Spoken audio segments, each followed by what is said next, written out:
Ashe family, I'm black, y'all. I'm black, y'all. I'm blacker than black, and I'm black, y'all. Hey, happy Black History Month. This is welcome to another episode of My Unapologetic Perspective. This is the podcast we give our point of view on controversial topics from our experience, Black history, and our knowledge as African Americans. Black history presently lives in us so we can continue to excel into the future. It's one thing to know Black history. It's another thing to take advantage of what the people in Black history did for you. I am your host, Martre Baker Stevens, and to the right of me is my brother, Shaquan Battle. Yeah, happy Black History Month, even though Black History Month is every month. Facts. And to the right of him is our father, Jerome Battle. What's up? I appreciate all the love and support we've been getting. The women showed out in the comment section on TikTok about, just talking about the women of the 70s and the black man versus the black woman, and a lot of stuff I agree with. I appreciate all the love and support we've been getting. Where y'all want to start? Let's get right to it. We ain't gonna waste no time. Where are we starting at today? You know where we gotta start. Okay, set it off. This is starting to become, in part, ridiculous. The other part is expected. Right. Let's get to the DEI. All right, let's talk about it. Let's talk about it. So go ahead, set it off. It's just funny that when you talk about DEI or you talk about what was affirmative action or you talk about any of these things that our people fought for that they shouldn't have had to fall for, because they should have had the right. They shouldn't have been discriminated against from jump. And it just, like I said, I'm surprised that other people are surprised. Remember, I said on this podcast, the one reason why I was going to vote for Kamala Harris was the Project 2025. That's right. And Donald Trump tried to act like he had no idea what Project 2025 was. He hadn't read it, but he's incorporated most of those policies, or attempting to, that were in those documents. And I'm just surprised that a lot of people are surprised that this is the way that they're going. Like, Trump started this when he started his first campaign. Let's make America great again. And people kind of try to figure out what that means. We as a black community know what that meant. That's right. Like, we didn't have to, when they say make America great again, our question was when? What time period are you talking about? Right. So when you revert back to old history and you revert back to old policies and the way things were, this is not a surprise. And when it comes to the word DEI, it's just funny because white America always use these little key words phrases they like to use, whether it's minority, whether it's urban, whether it's DEI. Like, these, we know what you're referring to. Now, the only bad part about it is for some of y'all that went and gave y'all vote to Trump, is DEI is going to affect the African American less than it affects other people, because we were, again, with affirmative action, we weren't the main beneficiary of it, nor are we the main beneficiary of stuff like welfare and all of this other stuff. Y'all could put that stereotype on us, but a lot of y'all, the people who went and voted for on some of these poorest places in the nation, that went and voted red, y'all are going to feel the effects of it even more. And the crazy part is, I hear a lot of minorities talking about, other minority groups talking about, where's the black Americans at? We were there for them. Why ain't they here for us? That they deporting our people. We told y'all from day one, like I'm saying, y'all thought these people were y'all friends. That's right. Here's the thing, and this may be a little bit different from DEI, but you can go back to it. But here's the thing. White America already knows what to expect from black America. That's right. Like, we have a rapport with each other where we know how to deal with each other. A lot of these other places, if you're Cuban and you come here and you think you're white, newsflash, you're not. Nope. You from these Spanish speaking countries, and you might practice the European style culture. When you come to America, you're not white. When they look at you, let me tell you something. The white American can't tell the difference between a Latino, a Mexican, a Arab. They can't tell the difference. And you know what? They rounding all of y'all up. That's right. And y'all looking for the black people for help? No, y'all the ones that went up there and shook them people's hands and act like y'all was going to get something from them. So y'all made y'all bid. We got our own fight. that we've been continuing to fight, because if it wasn't for us, you wouldn't have DEI to begin with. You wouldn't have had affirmative action to begin with. You wouldn't have massive amounts of immigration that come here to want what we were trying to get in the first place. So no, you made your bed, lay in it. That's right. I think one of the funny, well, not funny pictures that I seen online was it was a Latino that had a Latinos for Trump shirt on while he's getting deported. Yeah, a lot of these Latino politicians, they thought they weren't going to be affected. Yes, you are. And those are the ones that surprise me, because if you look at the political statistics, when you look at congressmen and congresswomen, they call everybody that's non-white, they relate to them in the statistics as minorities. So it doesn't matter whether you're Asian, whether you're Cuban, whether you're Latino, doesn't matter. You're considered a person of color. If you're an immigrant, and that's the thing, like if you're from Russia, if you're from Poland, if you're from some of these European places, from Germany, when you come here, you can be white. No one's going to tell the difference. That's right. But if you're from these other areas, when you come from these islands and all this other stuff, hey, when you get here, they go by the brown paper bag test. You black if they look at you and they think you black. That's right. The thing that I think one of the statements, well, a couple of statements that he made, I think should be alarming for the black community. And I'm still surprised that more people on the political realm of power aren't saying anything. So back a couple of weeks ago with the fires in California and Los Angeles, one of the statements that Donald Trump made in terms of the firefighters, he said that the firefighters were negatively impacted by DEI.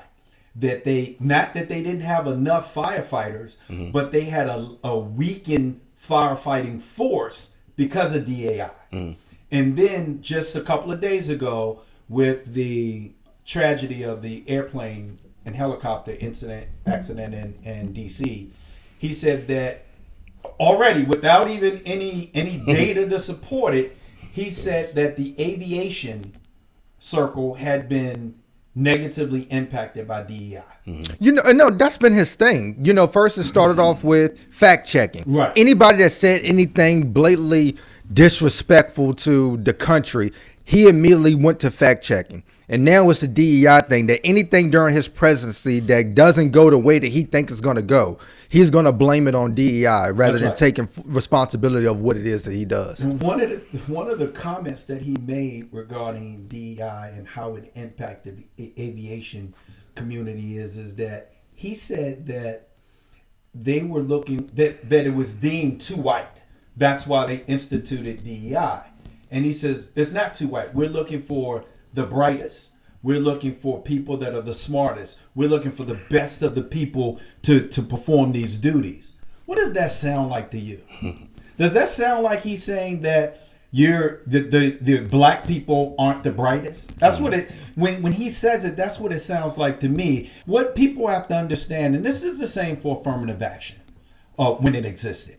Affirmative action and DEI didn't lower the standards. Okay, especially let's look at affirmative action. Affirmative action was to say that you have to look at black people, and when you're for employment, for admissions into college, for financial assistance, for loans, that you have to start giving black people a look. It doesn't mean that you had to hire them or give them whatever it is they were asking for, but you at least had to look at them, right? And if they had the same standards and qualifications as somebody that was not black, then why wouldn't you give them a job? Why wouldn't you give them the finances? Why wouldn't you give them whatever they're asking for? So that's what affirmative action did. Now, here's the irony of that is a lot of the black Republicans that you see now are in their positions because of affirmative action. Oh no, a lot of the Republicans ain't getting no jobs. Y'all went up there and tap dance y'all away, dance away, and ain't had you on his cabinet. Look at Clarence Thomas. Does anybody think that Clarence Thomas would be on the Supreme Court if not for affirmative action? No. He even admitted that in the beginning. He won't admit it now, but in the beginning, he even admitted that. He would not be on the Supreme Court if he was not, if it wasn't for affirmative action. The other thing about DEI, let's go ahead and get to it now. So a lot of people are talking about boycotting Target.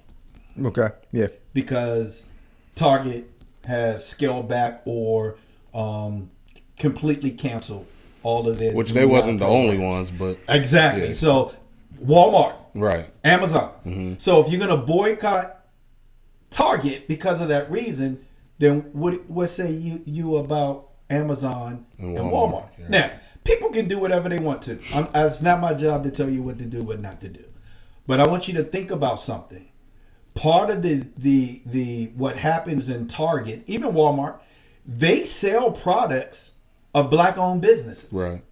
So when you target those establishments, you think you're doing something to that company. You're not. You're doing something to the black-owned businesses that are selling their products. Right. That's who you're really hurting. Because you know what Target and Walmart's going to do?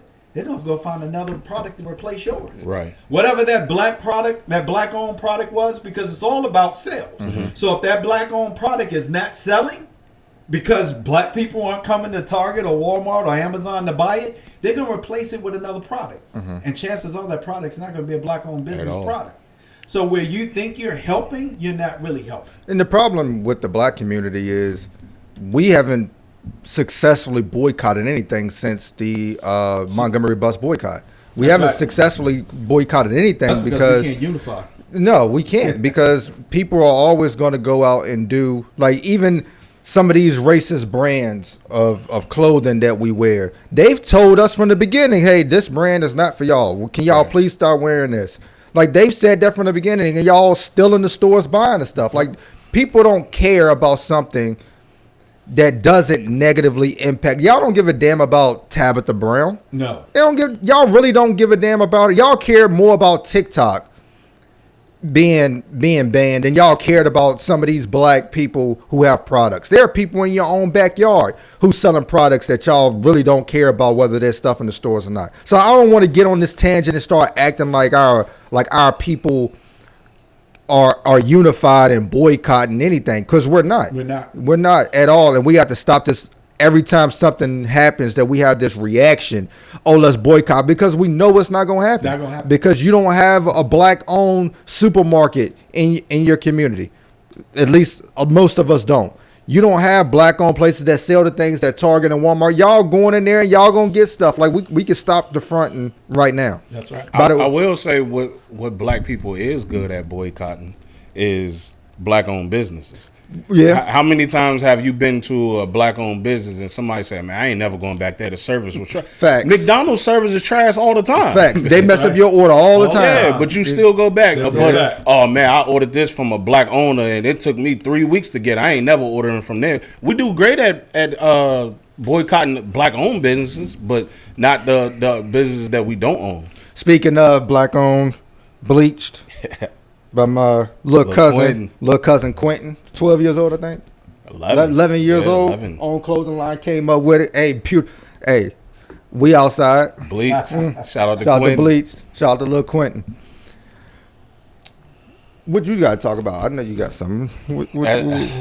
As black fathers, Bake, I think you already went through this, so I need y'all help to walk me through this.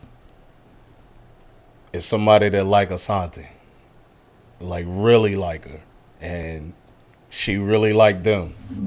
So Can you write down his name? My thing is, and I found out about my daughter dating somebody by being at school. So funny story, to even call her out. Last year I was actually speaking for Black History Month, which I'm going back again this year, and I think she thought I was at her school. I think she thought I was gone for the day, and I was in the classroom, and one of the teachers ratted her out, and that's how I found out. And my conversation with her is, I know you're at the age where you're into boys and they're into you. The thing is, I don't want you to feel like you got to hide it from me. Mm-hmm. You know what I'm saying? Because I know at the end of the day, we've been that age before. We know even if we tell you don't do something, you're going to sneak and do it anyway. Right. I'd rather know about the person that you're dating, because his parents used to always speak to me more friendly, because I think they knew, and they probably thought that I knew, but I had no idea. But I kind of want to have that in my brain or in my mental Rolodex, just in case their parents aren't cool with it. You know what I'm saying? So for me, it was just communicate with me what's going on, so I'm not left in the dark about certain stuff, because at that age they're gonna sneak and do it anyway. I'd rather be informed about what's going on from the person who should be responsible enough to tell me what's going on. And Asante did a great job of informing me and my wife about, the situation. And, of course, she started out with, I don't really like him, he like me. So I'm like, all right, we'll talk about it more when you get home. Because I know how that is as a girl. You say you don't like him because it's up in the air. But so we had a conversation about it. And then, like I said, she's been upfront about it. I like him a little bit now. At first, I didn't like him. So it's been a great experience. I wasn't ready for it, but I should have been. But it's been a great conversation, though. They say God don't make mistakes. He certainly didn't. I had 2 sons. Let's move on. Well, like I said, it is different because there is a double standard when it comes to to girls and boys. You know what I'm saying? But you know why the double standard is? Let's get to it. It's not because every father is so glad that their son is interested in girls. That's a joke. Right. Now, although there are some hidden wishes, is that I think every parent wants their child to be healthy. And in our communities, we know that healthy usually means desires for the opposite sex. Right. That's the standard. Right. And I'm not saying That's that the anything standard. outside of it That's is the wrong. standard. I'm not going to get into that. I'm just saying as a parent, we know that it's going to be healthier, and it's going to be easier when it goes according to cycle. Right. But here's the real truth. When something happens in terms of pregnancy, the girl's life changes instantly. Right. Even before she even knows that she's actually pregnant, because her body is already going through changes that she may not even be aware of. So her life changes instantly. For the man, for some of them, it may never change. They may never be a father. They may never pay child support. They may never do anything. They may just go on with their life. The male is never impacted as much as the female, nor are they impacted immediately the way that a female is. And that means more hardship for your daughter. That's what that means. And I get it. It is a cycle. It is a part of life. And for most of them, it's going to happen. But it's the when. And you want them to be as prepared as they possibly can. Are they prepared at 14? Hell no. Are they prepared at 15? Hell no. Are they prepared at 21? Probably not. Because they may not have the finances to be able to afford that child. But most parents weren't. Most of us weren't ready. Most of us didn't do Planned Parenthood. Most of us didn't do that. But it's those kind of conversations that I think that parents should be having with their girls and boys. Not just the girls, but it should be more impactful for the girl, because this could determine the fate of her life. Just that instant could change everything that child may want to do in their life as an adult. Well, and the flip side for me is that you're going into what you've talked about with us, which is the interracial dating. Because me being who I am, when you see me, I'm black to the core. You know what I'm saying? You see the way that I dress, you see the way I carry myself. The people in the community know we do this podcast when we talk about Black history, and there's a lot of times we call out white supremacy and we call out white people. But like we said on this podcast before, when we talk about white supremacy or white racists, we're not necessarily talking about an individual. You know what I'm saying? So when people see me or come across me, I don't want you to think that I hate white people. Right. My problem with white people is that most white people got a problem with me without even knowing me. So that's not going to change who I am. So when you look at that, I need to know if you're dating such and such, because their parents might know who I am and what I stand for and the things that I talk about publicly that I'm never going to stop talking about. And I don't want them to feel uncomfortable by dating you, where they talk about you in their household about such and such, and then I got to go back and deal with that.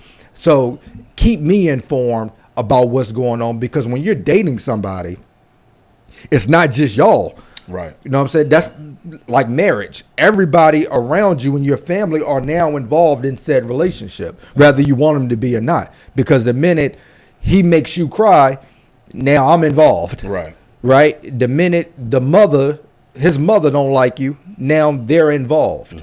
Right? So we have to look at that from a conscious standpoint, is that when you talk about interracial dating, because it's, as much as the people hate it, it's really fairly popular to where the kids in this generation don't even think twice about it. At all. You know what I'm saying? And I know parents from back in the day who were not cool with their daughters dating black men, who I'm cool with now. You know what I'm saying? Because the perspective has changed so much. And I think as kids, we watched one person in particular who was a phenomenal young man that grew up into be even a better man, that was dating a white girl in middle school, and she really loved him, he really loved her, and then they got to high school, and the mom said that they couldn't date anymore because they found out that he was black.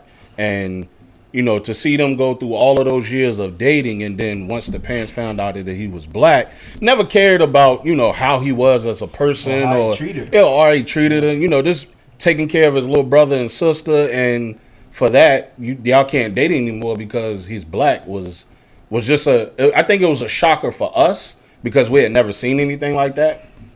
You know, it amazes me that affirmative action ended in 2023.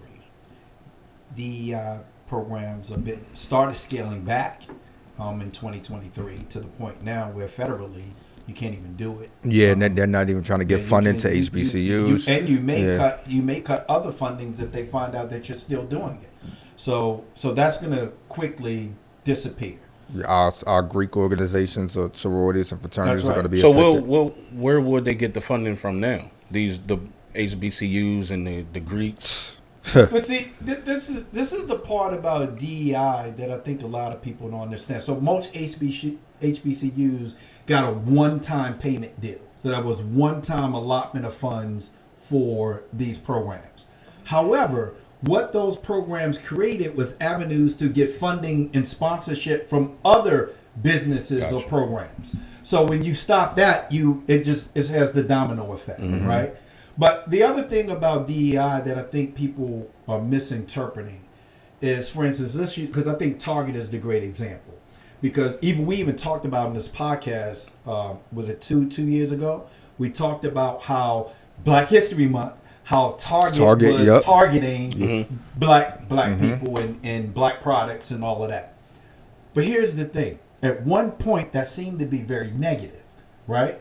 But if you think about it, they were investing in our culture and in our community and our black-owned businesses, even though it didn't seem like it at the time. And we know the real reason is not because they care. Right. No, it's sales. It's because it's going to sell products, right? Which is good, because that's giving credence to the fact that we are indeed a commodity, right? That can generate revenue.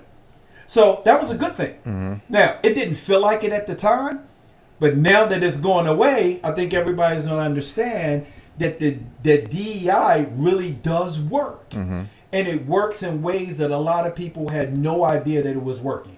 Because now you're not going to have that. And in fact, you're going to see very few commercials from people like Target and Walmart about Black History Month. Why? They're not going to get any funds from the government if they do. So all these things that we were once going, it's bad, now that's going away, you're really going to find out that it could have been good. And we didn't look at it that way during that time. Now, and I'm not saying everybody, I'm just saying in general. Because we thought that they were taking advantage of black people. But and again, they didn't do it because they cared. They did it because this was a good way to generate revenue.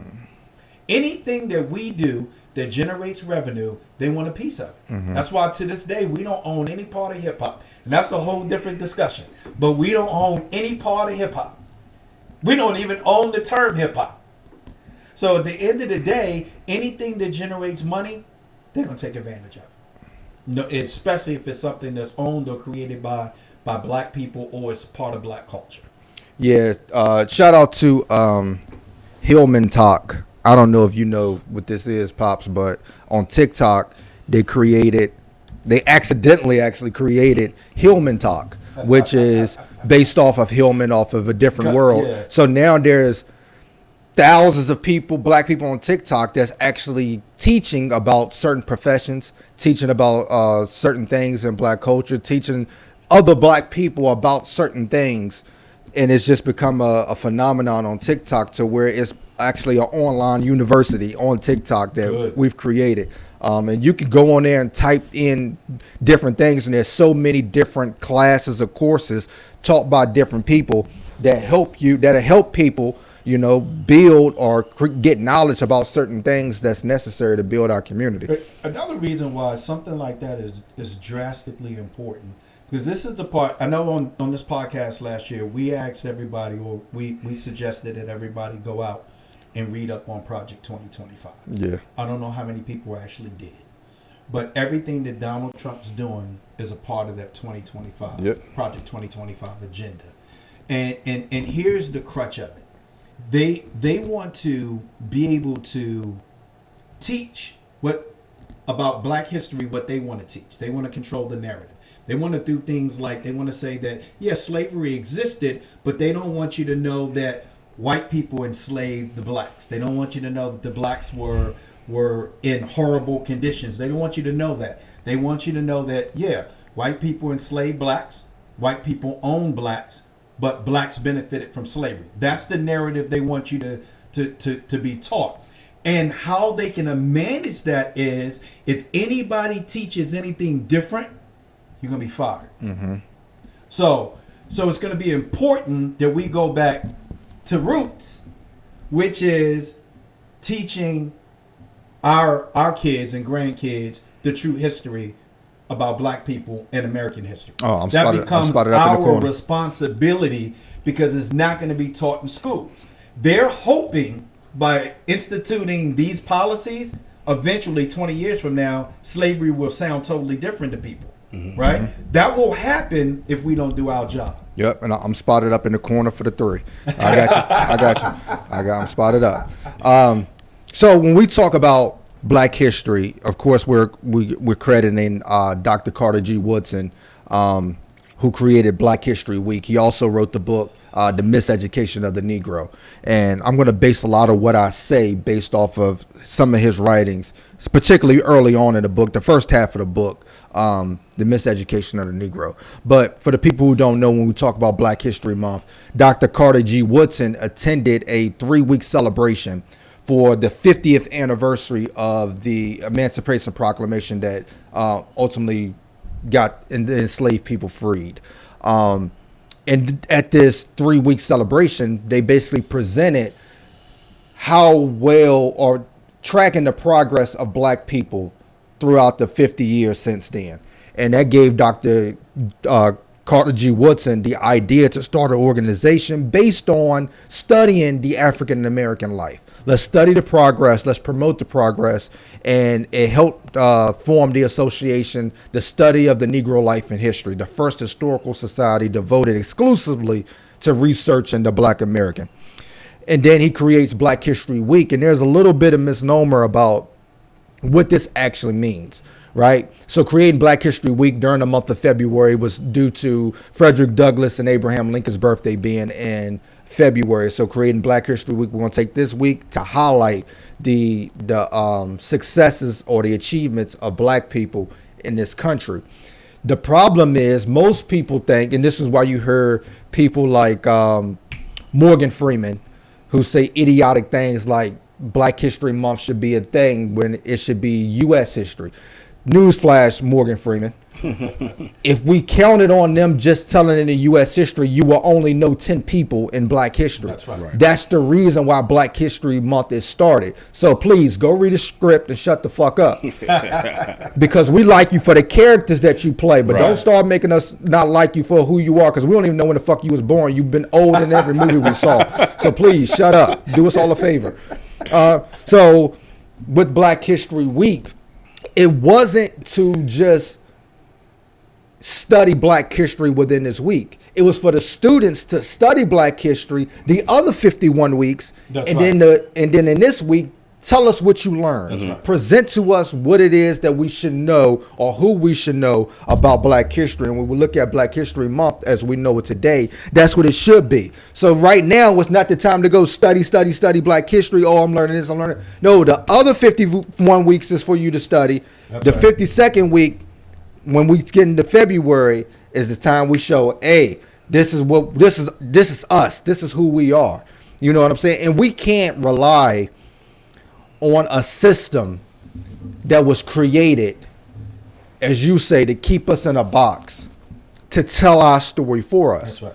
This is why I'm not surprised when people say that they want to get rid of Black History Month. I'm not surprised about the things that they want to remove from textbooks.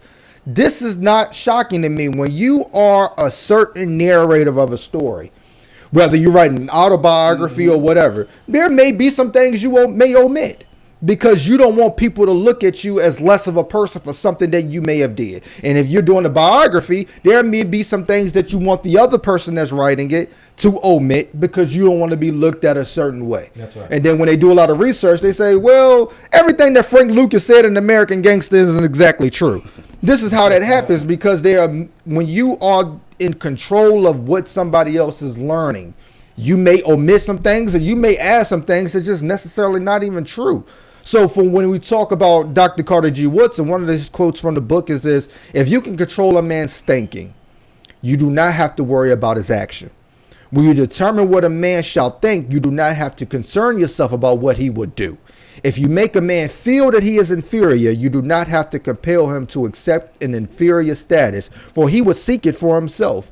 If you make a man think that he is justly an outcast, you do not have to order him to the back door. He will go without being told, and if there is no back door, his very nature would demand one. You know, that's called subjugating. Yeah, That's called for sure. subjugating. And a lot of what I learned in Black history early on actually came from you. And what you learned, a lot of it came from Granddad. And that's why I'm adamant about not trusting the system to teach it, that we must teach our children at home. Right. So it's important for the adults to begin to learn Black history so they can teach their children Black history. That way, even if they go to school, you can't be brainwashed into some of the things that they're telling you. Mm-hmm. So I was fortunate enough to have a parent and a grandparent that allowed me to unplug from the matrix of the educational system. That's right. Right? So, and what Dr. Carter G. Woodson talks about in this book in the beginning chapters is the miseducated Negro is most of the time the most educated Negro. When you look at a lot of people who have all of these degrees and doctorates and they extremely book smart, they will go with the white supremacy that taught them, because that's the only thing that they know. So when you read books from white supremacy that talks about certain people doing certain things or certain events that should be highlighted or certain people who are heroes, when you do that and you read those books constantly, you become educated through our system that we have, whether that's K through 12, whether that's further education of college, you have become brainwashed. That's right. So most of the people that you hear the term woke come from are people who necessarily didn't further their education. That's right. You're talking about people who may have been to prison. You're talking about people who may stand on the street corners and they get their knowledge from the streets. These are the people who are intellectually independent enough to think for themselves without being brainwashed by certain things that our system have given us. So when we talk about the history of this country, I look at it like this. When you talk about U.S. history, it's told by the victors. And when it's told by the victors, they have a chance to create the narrative for themselves that you will not sympathize with the victims, even when they may tell you certain things about the victims. Right. For instance, if I watch a movie, right? In the movie, let's say the movie is about bank robbers. And the movie is based around the person who's a bank robber. I know his family. I know his children. I know the status that he's in. I know he's been in prison, just got out, and they're working on this new bank robber. I'm going to be rooting for that bank robber the entire movie. When the police get behind him, I'm going to say, hell, here they go, man. Fucking with the man. Right. On the flip side, if it's told from the different perspective to where these policemen are trying to catch the bank robbers, and I know everything about the policeman, I know his kids, I know his wife, I know his side of the story, I know his perspective, I'm rooting for the police officer. But it's based on who's telling the story and who's narrating the story on the side that I'm going to be on when it comes to this. So when I watch the cop shows, I'm on the cop side. That's right. When I watch the criminal shows with Power and all that, I'm on the drug dealer side, so, right? Question. Training Day. You on Lonzo's side? You on Lonzo's side? Hey, Jake, I'm on Jake's side. I'm on Jake. No, I'm on this. I wanted Denzel to live, but Jake I was a little bit more sympathetic to Jake. All right. Yeah. So when you teach about the settlement of the colonies, I remember in school they talked about the massacres of the Native Americans. They even had graphic pictures of the Native Americans, because as children they want you to feel that the colonizers, what they did to build this country. So you're not necessarily sympathetic to them. No. You're just saying this is something that had to be done to get us to where we are now. So yes, we see the terror, but the narration of it is we're not sympathetic to them. We are on this side as Americans, right?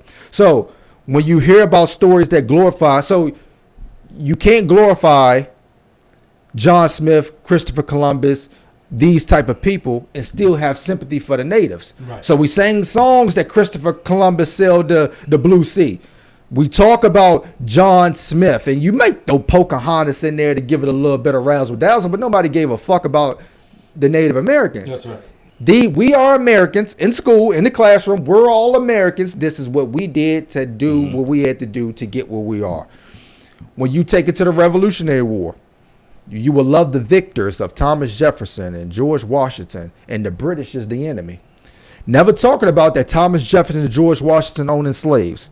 Meanwhile, you want to put us on stage in front of the school and we act like Patrick Henry. Give me liberty or give me death. That's right. A person who owns slaves. That's right. Right?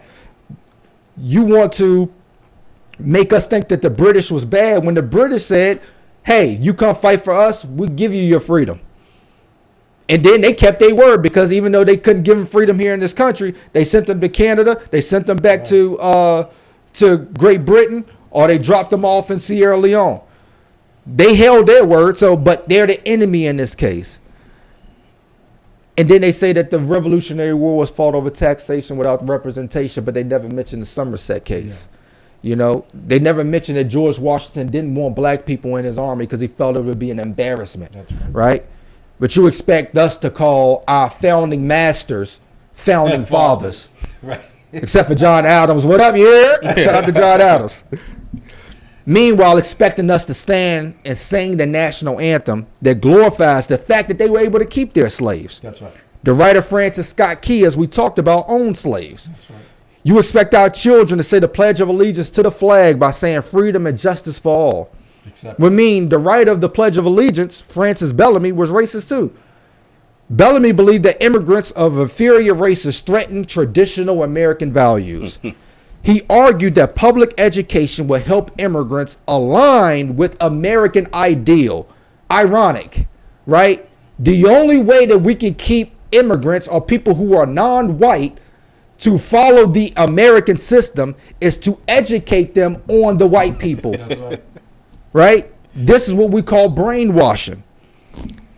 This was a pledge, not to allegiance to the flag. This was a pledge to white America. Way of thinking. So we talk about the so-called American flag, and you want me to stand in school, place my hand over my heart. Meanwhile, the person standing in front of me got a Confederate flag on the back of his shirt. That boy cooking. Which should be treason, because we're American citizens. That's and right. The Confederacy withdrew from America. But they say it's their heritage and it's okay. The principal said it's okay for them to wear that. But if I wore a shirt that said Nat Turner, turn it inside out. It's going to be a huge problem. Mm-hmm. Right? And not only in the 4th grade, they made you recite the national anthem word for word. You had to, that was a project that you couldn't read it. You had to recite it stand up in front of the class, recite it word for word. Then we can go to the Civil War, where the educated Negro would think that the Civil War was fighting for the freedom of slaves. But it wasn't.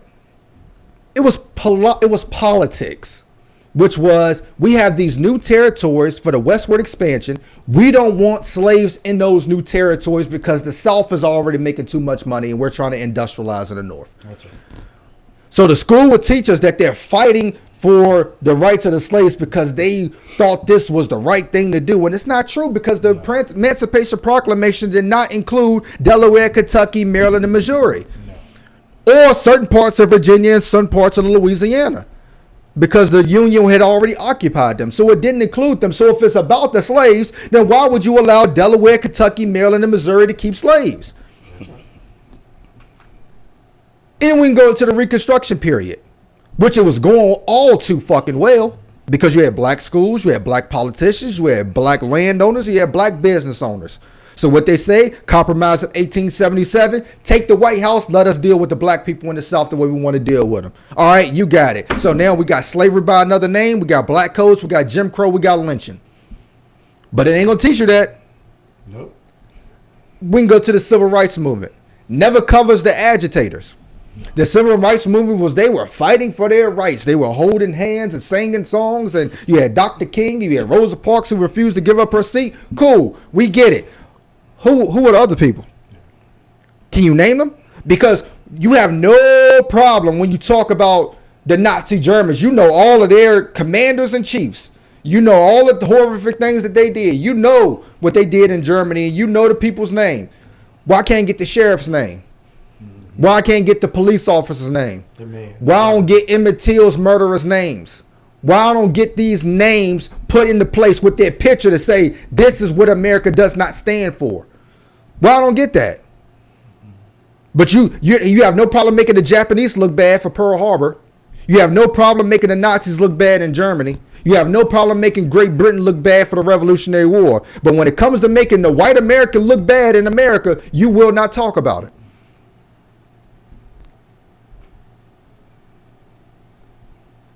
It won't talk about Thomas Edison stealing inventions and ideas from Granville Till Woods and Lewis Latimer.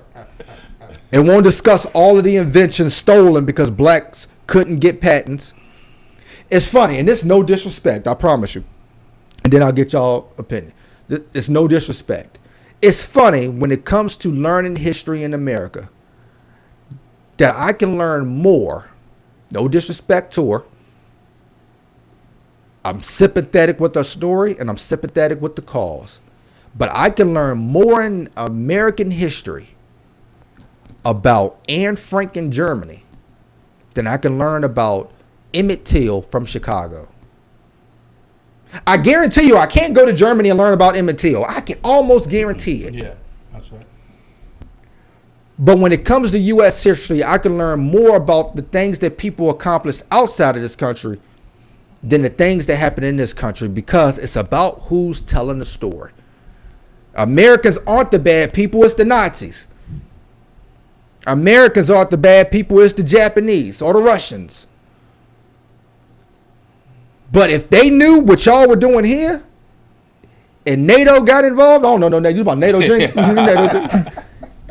And the UN got involved, the same thing could be said about y'all. But they want to create this perfect picture of America that's not so perfect to us. What are y'all thoughts on the miseducation of the Negro? We're going to follow that. That's what that nigga gave a whole time. I got to go after that. What?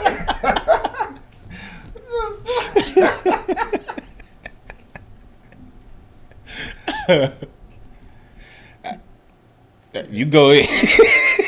What he said. Yeah. What he said.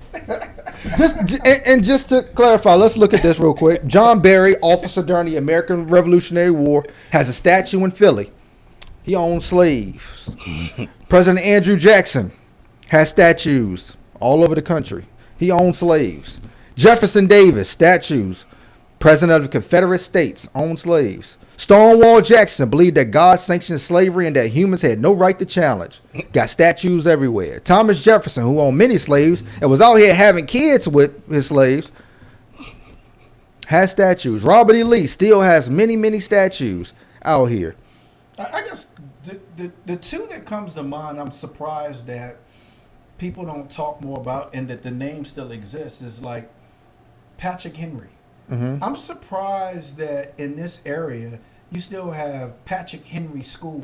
Yeah, and Patrick Henry is funny because he's one of the people who talked about how he thought slavery was bad, but continued to buy and sell slaves up until his death. Yeah, and Thomas Jefferson is the other one. And this is, I'm a big Phyllis Wheatley fan. You know, and when it comes to poetry, and I was reading, actually I'm reading one of her books right now, but Thomas Jefferson said this.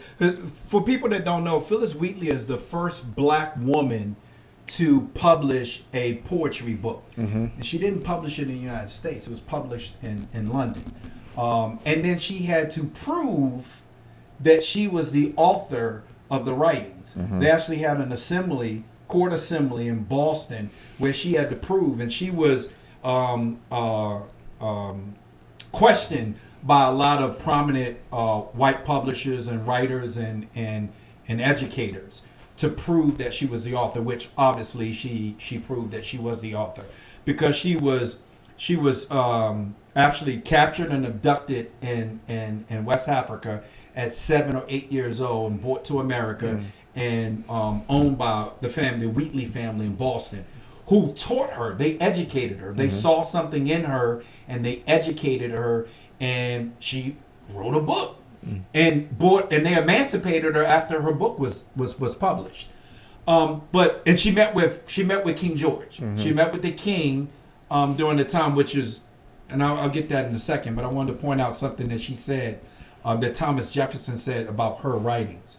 Said, misery is often the parent of most affecting touches of poetry. Among the blacks is misery enough, God knows, but no poetry. Love is the peculiar ostrom of the poet.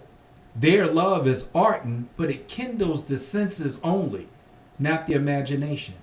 Religion indeed has produced a Phyllis Wheatley, but it could not produce a poet. And so you can, when you read this, it's really easy to interpret, because we know how Thomas Jefferson felt about black people. He did not feel that black people were human. Until you want to have sex with them. Yeah, but he just wanted to have sex. They were an object. They were not human beings. But he said that I want to repeat this, that amongst blacks is misery enough. God knows, but no poetry. I think that's, he's telling you already the conditions of black people in America was nothing but misery. He's telling you that. So this is how he felt about slavery. Yet he had them. Yep. Because he did not consider us to be humans, and that their love, talking about black people, is ardent, but it kindles the senses only, not the imagination. What imagination can you have except, let's talk about how this transformed into the dream. Because the dream of Martin Luther King was his imagination of what he wanted the world to be like and what he wanted America to be like. So this again proves that people do not understand nor respect the intelligence of black people, just by what Thomas Jefferson is referencing. And you got to remember, there's a lot of things still standing that have Thomas Jefferson's name on it right here in this area. So I just thought that was amazing. Also, the fact that Phyllis Wheatley wrote a poem about the King's Majesty, and she met with the king. And when she met with him, she had an opportunity to talk to him about slaves, about freedom, because she was emancipated. He had slaves at the time, and she had an opportunity to talk to him about slaves and how he should free his. That was 1763, right? So less than 10 years later, you got the Revolutionary War. Great Britain started, certain provinces started abolishing slavery, and of course they ain't what they were talking about. And just to go off real quick, when we talk about somebody's personal character or things that they did in their personal life, Thomas Jefferson and George Washington and Patrick Henry are people who owned slaves but talked about liberty and democracy. That's right. When we talk about that, we're not talking about people like Dr. King. When the FBI files come out and Dr. King, if he was stepping outside of his marriage or drinking and doing all this other stuff, that has absolutely nothing to do with what he accomplished in this movement. Absolutely. It has absolutely nothing to do. That's between him and his family, and that's between him and Coretta Scott King, and the God that he worshipped. But it does not change what he did for black people, whatever he did behind closed doors, because it wasn't something that was detrimental to actual people of the world. It was something that was just detrimental to his family, if that was true. I want to say one more thing, because I often, people ask me the question of, why do we do the podcast? What do I think our purpose is? Because there's really a multitude of purposes. There's a lot of reasons that we do it.